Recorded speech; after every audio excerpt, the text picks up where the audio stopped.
Assalamualaikum warahmatullahi wabarakatuh.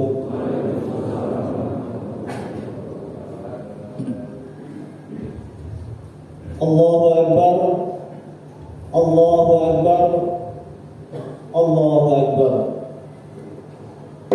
Allahu Akbar, Allahu Akbar, Allahu Akbar, Allahu Akbar, Allahu Akbar, Allahu Akbar, Allahu Akbar kabira, walhamdulillahi katsira, wa subhanallahi bukratan wa asila. La ilaha illallah wa la na'budu illa iyyah, mukhlishina lahu ad-din walau karihal kafirun. La ilaha illallah wahdah, sadaqa wa'dah, wa nasara 'abdah, wa a'azza jundahu wa hazama al-ahzaba wahdah. La ilaha illallah wallahu akbar, Allahu akbar, walillahil hamd. Alhamdulillahilladzi ja'ala al-'ida lil-muslimin wa wa'adana bi'aidihi ka'ummatin wahidah min ghairi umamin, wa nashkuruhu ala kamali ihsanihi wa huwa dzul jalali wal ikram.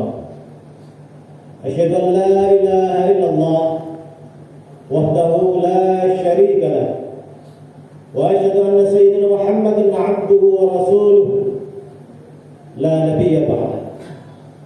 Allahumma shalli wa sallim wa barik ala sayyidina Muhammadin khatamil anbiya'i wal mursalin sayyidil ghurril muhajjalin wa ala alihi wa sahbihi wa man tabi'ahu bi ihsanin ila yaumiddin. La haula wa la quwwata illa billahil aliyyil azim. Amma ba'd, fa ya ayyuhal muslimun rahimakumullah, usikum wa nafsi bi taqwallah wa ta'atihi la'allakum tuflihun. Ittaqullaha haqqa tuqatih wa la tamutunna illa wa antum muslimun. Hadirin jamaah salat Idul Adha yang dimuliakan oleh Allah Subhanahu wa taala. Mari tak henti-hentinya kita selalu bersyukur dan bersyukur kehadirat Allah Subhanahu wa taala dengan segala nikmat dan karunia yang telah dilimpahkan kepada kita semua. Karena tidak ada kata lain kecuali bersyukur dan bersyukur atas nikmat itu. Dalam kondisi apapun kita tetap harus bersyukur, karena nikmat Allah lebih banyak yang telah diberikan kepada kita. Wa in ta'uddu ni'matallahi la tuhsuha. Kalau kalian semua menghitung-hitung nikmat Allah, maka kalian tidak bisa menghinggakannya. Maka dari itu, kesyukuran adalah satu bentuk tingkatan seorang mukmin yang tinggi. Kenapa begitu? Wattaqullaha la'allakum tashkurun. Bertakwalah kalian kepada Allah, maka engkau akan menjadi orang yang bersyukur. Artinya dengan bertakwa itu, maka orang itu akan menempati posisi syakirin, orang yang bersyukur.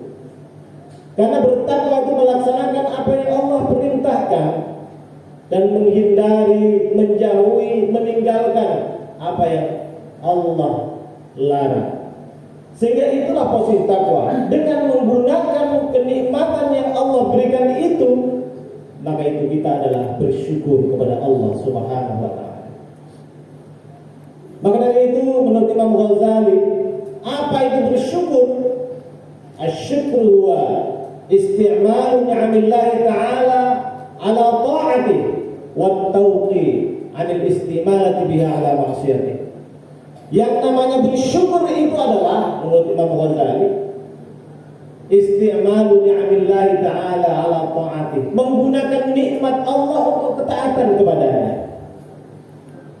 Wa tawqi 'anil istimalati biha ala ma'siyatih, dan menjauhkan diri dari nikmat yang Allah berikan kepada kita untuk bermaksiat kepadanya. Kita diberikan kesehatan oleh Allah Subhanahu wa taala. Kita gunakan kesehatan itu untuk melaksanakan ibadah salat Idul Adha di masjid ini. Ini adalah satu bentuk kesyukuran. Itulah yang dianjurkan agar supaya kita tetap bersyukur dan bersyukur dalam kondisi apapun. Dalam kondisi saat ini yang perlu kita ketahui, kita dilanda musibah COVID-19 yang terus berlarut dan tidak ada henti-hentinya. Walaupun kondisi seperti ini, kita harus bersabar dan juga harus bersyukur. Kenapa harus bersyukur? Karena nikmat Allah yang diberikan kepada kita itu lebih banyak. Orang meninggal, biasa saja orang meninggal karena waktunya. Apa kita mengatakan bahwa COVID itu bukan kehendak Allah? Siapa yang berani mengatakan itu bukan kehendak Allah? Kita pasti mengatakan semuanya itu sudah kehendak Allah. Ma asaba min musibatin illa biiznillah. Tidak ada hal yang menimpa di bumi ini kecuali dengan izin Allah. Kalau begitu, bahwa ini semua sudah kehendak Allah. Tapi kita berusaha, itulah sebagai manusia, untuk supaya berusaha bagaimana kita menghindari daripada penyakit-penyakit itu dengan cara menerapkan prokes, protokol kesehatan. Ini adalah suatu bentuk usaha dan itu juga ada nilai pahalanya di sisi Allah Subhanahu wa taala. Karena memang itu adalah usaha kita. Kita tidak boleh cuek-cuek saja, tidak boleh. Kenapa tidak? Ya karena memang itu adalah usaha yang harus kita lakukan. Jangan kita salah memahami hal ini. Karena kalau kita meninggal pun, tapi kita sudah melaksanakan protokol kesehatan dengan baik, kok meninggal, justru kita malah termasuk orang yang meninggal mati syahid. Hadis Rasulullah menyatakan, di antaranya orang yang mati syahid adalah al-mab'un, orang yang tertimpa penyakit taun. Ini adalah merupakan satu penyakit, ini adalah satu bentuk wabah. Karena taun itu juga wabah, ini juga wabah COVID. Jadi jangan dianggap hina orang yang meninggal kalau dia meninggal gara-gara COVID, jangan malah dianggap hina. Tidak, itu adalah mati syahid.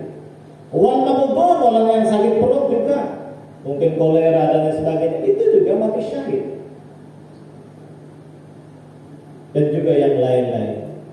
Hadirin yang dimuliakan Allah Subhanahu wa taala, pada prinsipnya kita harus terus bersyukur dan bersyukur apapun yang terjadi.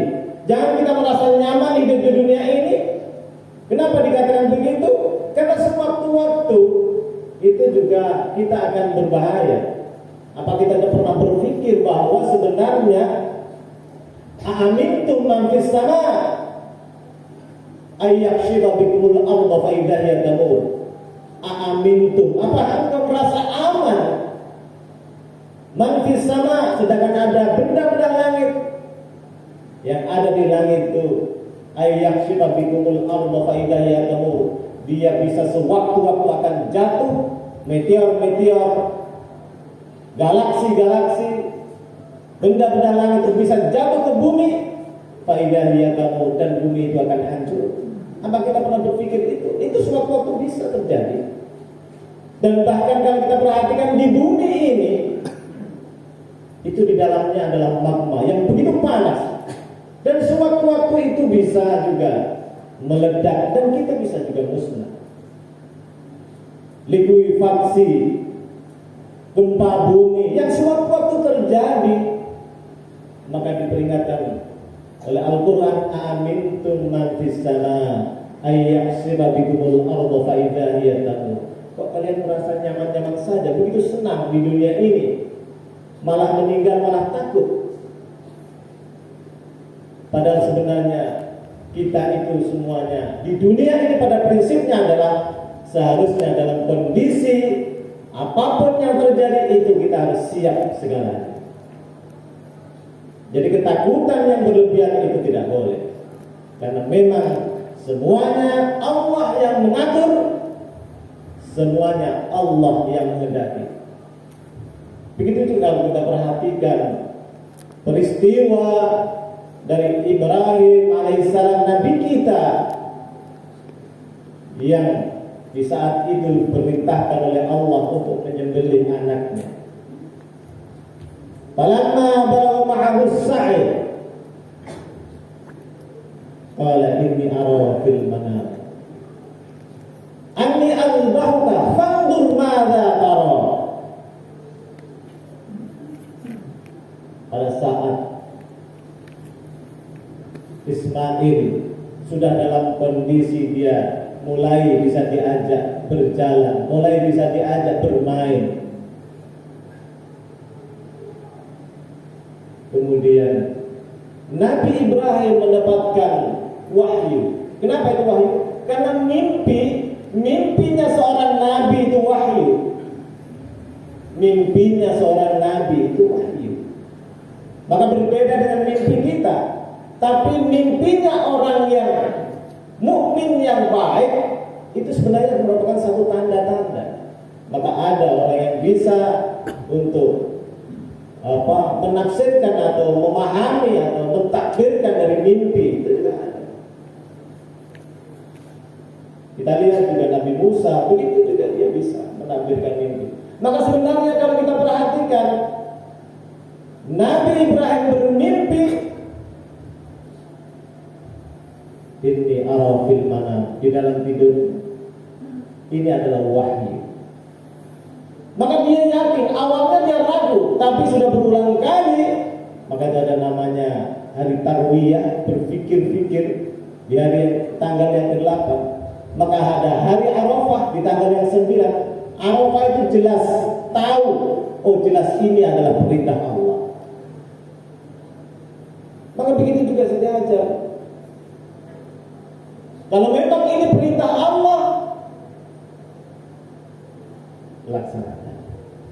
Jadi seorang ibu yang baik, kalau memang itu adalah perintah Allah, seorang suami menegur anaknya, dan itu adalah perintah Allah untuk menjalankan salat, ibunya jangan membela. Tapi anjurkanlah salat nak, karena memang itu adalah kewajiban Allah. Wajiban kalian kepada Allah Subhanahu wa taala. Anni azbahuka fanzur madza tara.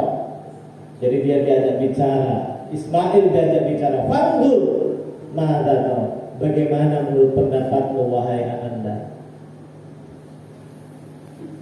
Dalam kondisi itu perintah Allah, tapi Ibrahim juga masih demokratis. Dia ngajak musyawarah. Bagaimana pendapatmu wahai ananda? Fanzur madza tara. Tidak semena-mena karena itu perintah Allah langsung, tidak. Tapi dia tetap demokratis. Dia tetap mengajak anaknya untuk berpikir. Fanzur madza tara. Apa jawab Ismail? Qala ya abati fa'al ma tu'mar satajiduni insyaallah minas sabirin. Ya abati, wahai ayahanda, kalau memang itu adalah perintah Allah, dan memang Ismail itu adalah anak semata wayang, yang mana Ibrahim sudah sekian lama tidak punya anak dan berdoa kepada Allah agar diberikan anak. Setelah mendapatkan anak, karena begitu di dalam kitab tafsir menyatakan bahwa karena Ibrahim itu terlalu sayang dengan anaknya, begitu sangat sayangnya, sehingga ada suatu saat dia terlintih tidur dan akhirnya dia agak lambat melaksanakan sholat itu. Maka ditegur oleh Allah. Karena Ibrahim sering mengatakan bahwa saya cinta kepada Allah, saya sayang kepada Allah, hanya saya kepada Allah. tidak yang lainnya. Artinya yang lainnya ya sayang, tapi tidak lebih dari Allah. Maka dengan begitu akhirnya Allah tegur dia, karena dia seorang nabi. Bagaimana dia akan berbuat? Anaknya yang disayangi, bagaimana perasaan kita sebagai orang tua? Anak yang begitu didambakan, dan di saat itu sudah mulai dia bisa diajak bermain, kemudian Allah perintahkan dia untuk menyembelihnya. Ini kan ujian. Maka Ismail mengatakan, ya abati if'al, wahai ayahanda if'al, lakukanlah. If'al, lakukanlah wahai ayahanda, ma tu'mar, apa yang Allah perintahkan. Karena itu adalah perintah Allah. Ibrahim yakin itu adalah perintah Allah.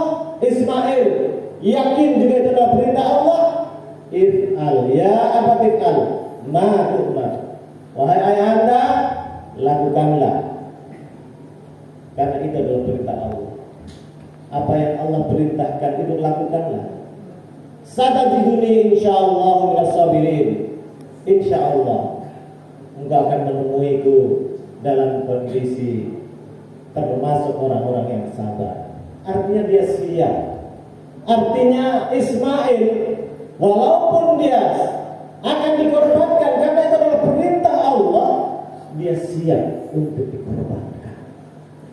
Dia siap untuk disembelih karena itu perintah Allah.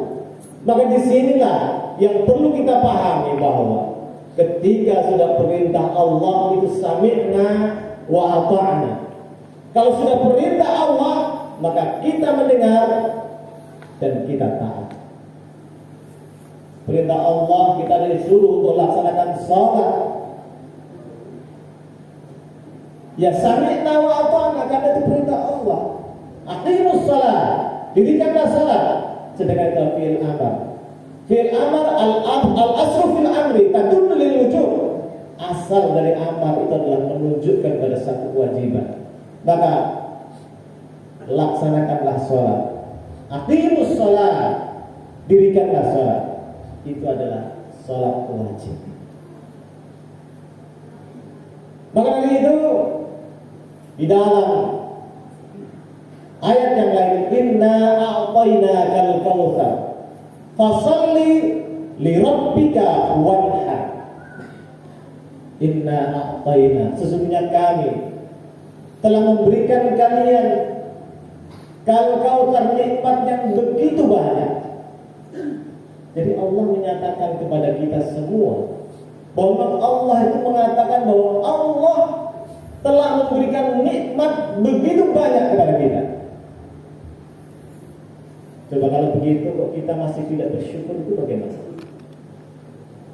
Nikmat yang begitu banyak, kita menghirup udara segar.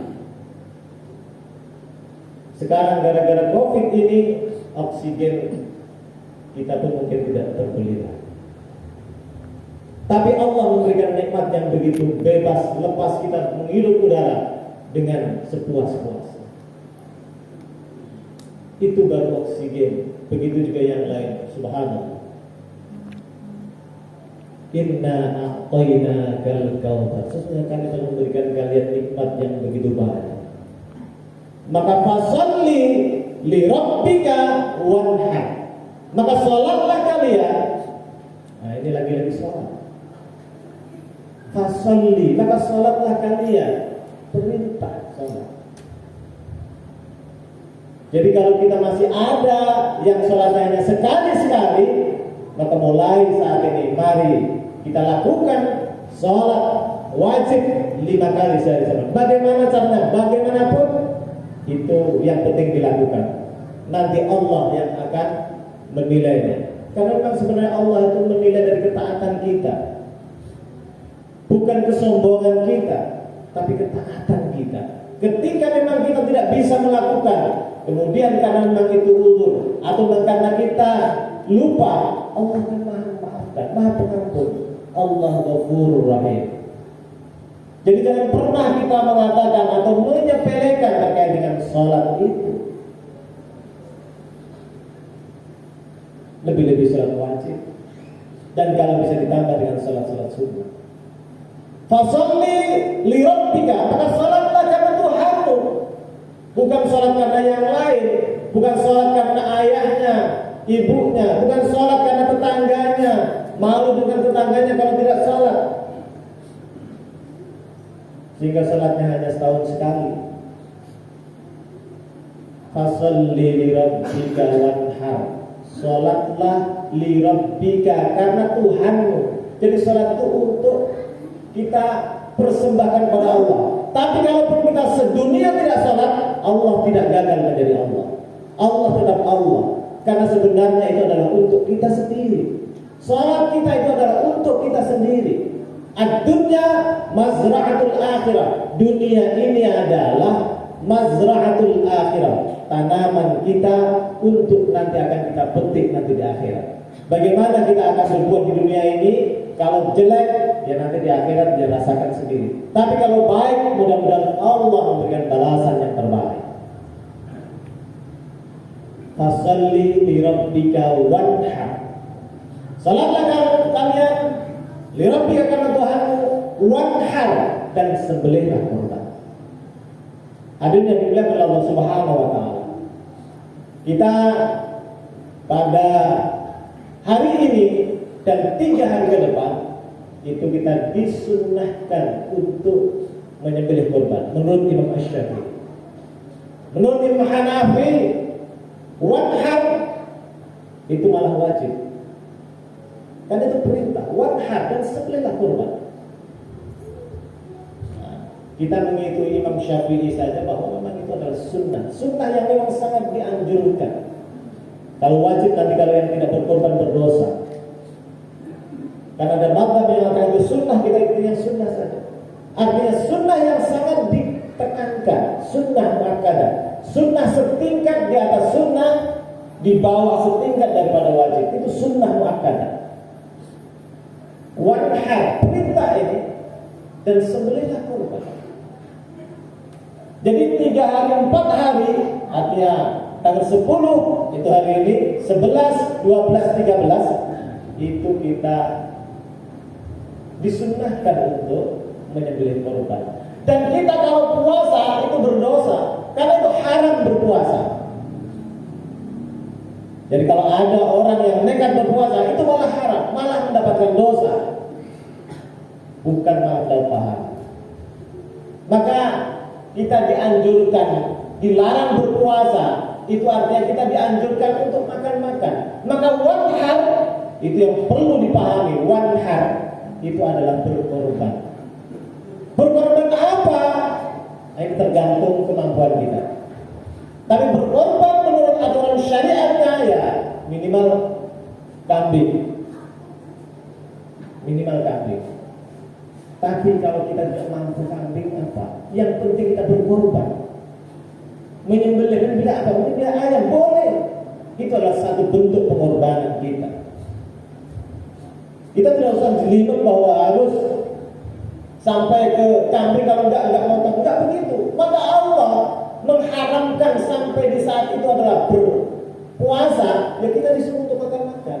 Ya masa di rumah di lebaran tidak ada sesuatu yang dipotong, tidak ada ayam yang dipotong, sehingga kita menjadi orang yang tamak menunggu kalau ada orang memberikan korban. Inilah yang dilarang dalam agama kita, bersifat tamak.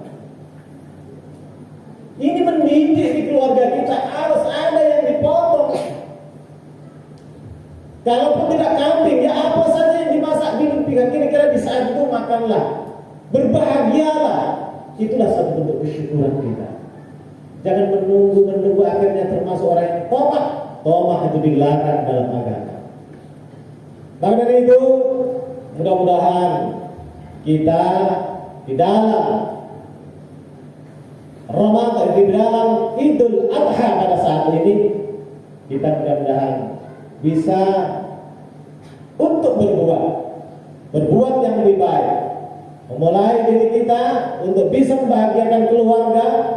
Minimal disiapkan memang, maka di 4 hari ini kita dianjurkan untuk bisa mensyukuri nikmat Allah, menggunakan nikmat Allah untuk membahagiakan anak-anak kita, untuk membahagiakan keluarga kita, untuk membahagiakan tetangga-tetangga kita kalau kita bisa.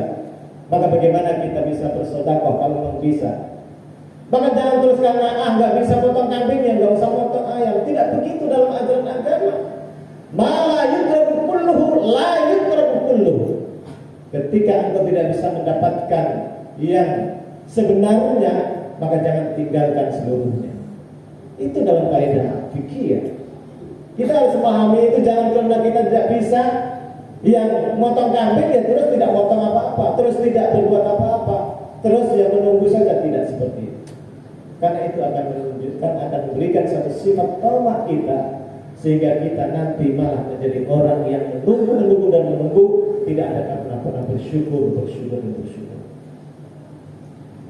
Barakallahu wa lakum wa nafa'ani wa iyyakum ma fihi min al-ayati wa dzikril hakim wa taqabbal minni wa minkum tilawatahu innahu huwas samiul basir.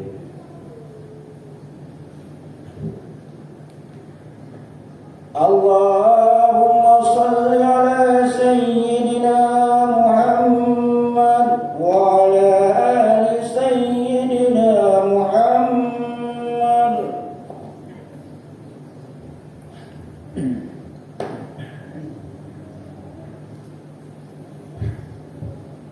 Allahu Akbar, Allahu Akbar, Allahu Akbar, Allahu Akbar, Allahu Akbar, Allahu Akbar, Allahu Akbar, Allahu Akbar kabira, walhamdulillahi katsira, wa subhanallahi bukratan wa asila. La ilaha illallah wallahu akbar, Allahu akbar walillahil hamd. Alhamdulillah hamdan katsiran kama amara. Asyhadu an la ilaha illallah wahdahu la syarika lah, irghaman liman jahada bihi wa kafar. Wa asyhadu anna sayyidina Muhammadan 'abduhu wa rasuluhu, sayyidul khalaiqi wal bashar. Allahumma shalli wa sallim wa barik ala sayyidina Muhammadin وعلى آله وأصحابه الأخيار. أما بعد، فيا أيها المسلمون رحمكم الله، أوصيكم ونفسي بتقوى الله وطاعته لعلكم تفلحون. اتقوا الله ما استطعتم وسارعوا إلى مغفرة من رب العالمين، واعلموا أن الله سبحانه وتعالى أمركم بأمر بدأ فيه بنفسه وثن بملائكة المسبحة بقدسه. وقال الله عز وجل: إن الله وملائكته يصلون على النبي يا أيها الذين آمنوا صلوا عليه وسلموا تسليما. اللهم صل وسلم وبارك على سيدنا محمد وعلى آله وأصحابه وأزواجه وذريته أجمعين. اللهم اغفر للمسلمين والمسلمات والمؤمنين والمؤمنات الأحياء منهم والأموات إنك سميع قريب مجيب دعوات. ويا قاضي الحاجات اللهم أصلح أحوالنا وبلغ مما يرضيك آمالنا واختم بصالحات أعمالنا وبالحسنى والسعادة آجالنا وتوفنا وأنت راض عنا. اللهم سلمنا بالعافية وحققنا بالتقوى والاستقامة وأعذنا من موجبات الندامة إنك أنت السميع الدعاء. اللهم حبب إلينا الإيمان وزينه في قلوبنا وكره إلينا الكفر والفسوق والعصيان واجعلنا من الراشدين. اللهم اشفينا أنت الشافي، اللهم اشفينا من قرانا فيروس، أنت الشافي لا شفاء إلا شفاؤك، شفاء لا يغادر سقما. اللهم اشفينا أنت الشافي لا شفاء إلا شفاؤك، شفاء لا يغادر سقما. اللهم اشفينا أنت الشافي لا شفاء إلا شفاؤك، شفاء لا يغادر سقما. ربنا آتنا في الدنيا حسنة وفي الآخرة حسنة وقنا عذاب النار والحمد لله رب العالمين. عباد الله إن الله يأمر بالعدل والإحسان وإيتاء ذي القربى وينهى عن الفحشاء والمنكر والبغي يعظكم لعلكم تذكرون فاذكروا الله العظيم يذكركم واسألوه من فضله يؤتكم ولذكر الله أكبر. Assalamualaikum warahmatullahi wabarakatuh.